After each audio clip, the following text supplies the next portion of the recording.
mainly because the bands I would hear on the radio would have been bands from Scotland, Northern Ireland, and to some extent Northumberland.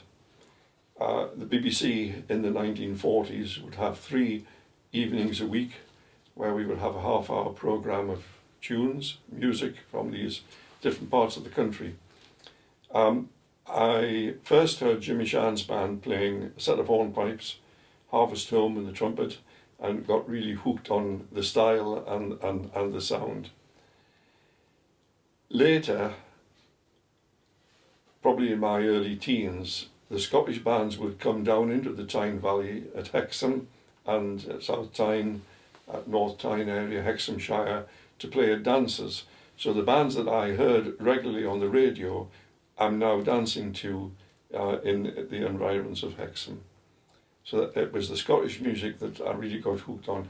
I can go back quite a long time. I had an uncle who played the violin, and I must have been about 7, 8, 9, and I used to ask him to play the fast tunes.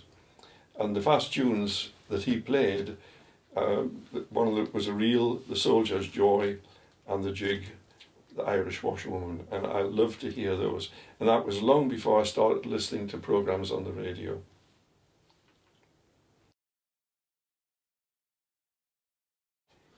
He'd had a semi-classical training. He played in a classical orchestra. He produced a beautiful tone. He could play slow airs beautifully. It's not something that I've really developed the taste in at all. Right. But on my mother's side of the family, my mother played the piano, and I think she had lessons.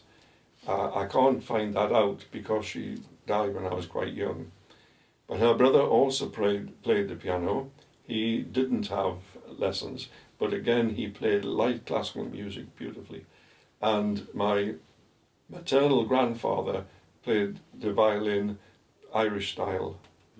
So there was music on both sides of the family. I started lessons on or just before my 9th birthday. I wasn't a model student by any means. There was one occasion when I must have been about 11 or 12, and I skipped the lesson to go and watch Newcastle United play football. It didn't go down well. However, I played until I was 12 with lessons from a local teacher who had actually taught my uncle. She retired when I was 12, and at that point, I think a lot of people would have given up, but I'd already heard the Scottish music and really got very interested in it. I joined a local string orchestra at about 13, and my former teacher heard that I was still playing. I think she was as surprised as many other people were, and she offered me another 6 months of lessons, right, which were absolutely invaluable because it introduced me to position playing and various other techniques that I hadn't experienced before. I found it a help. I know there are diverging opinions, right, about this. Personally, I found it a help because it was not a strictly classical upbringing by any means. It enabled me to learn to read music, which is invaluable, and it was listening to the bands that actually drew me into the Scottish music. Mm-hmm. And when I started playing, I'd not danced to one of the Scottish bands. I'd not actually seen one. I'd not been able to watch a fiddler, for example, in the band playing, which is something I did later on, and that was absolutely invaluable.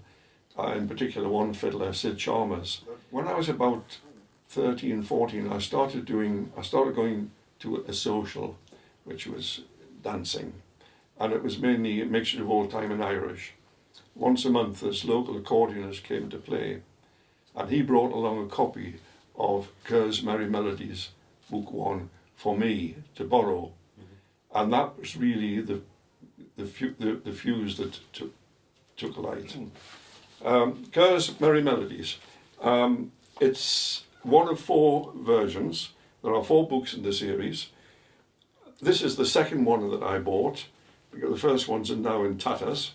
And I did, in fact, in the early 1970s, buy a third one for posterity's sake. And that's almost a mint copy because it's hardly been opened. But the music in here was music that was played by the bands on the radio.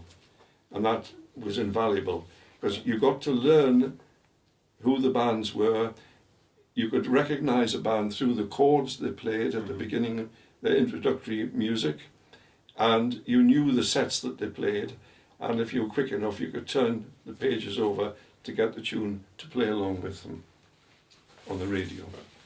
I remember going to the auction room and buying an old-fashioned wind-up gramophone, and I bought some 78s and I played along with those 78s, and in that way, although you've got the music in front of you, you're listening to the music as well.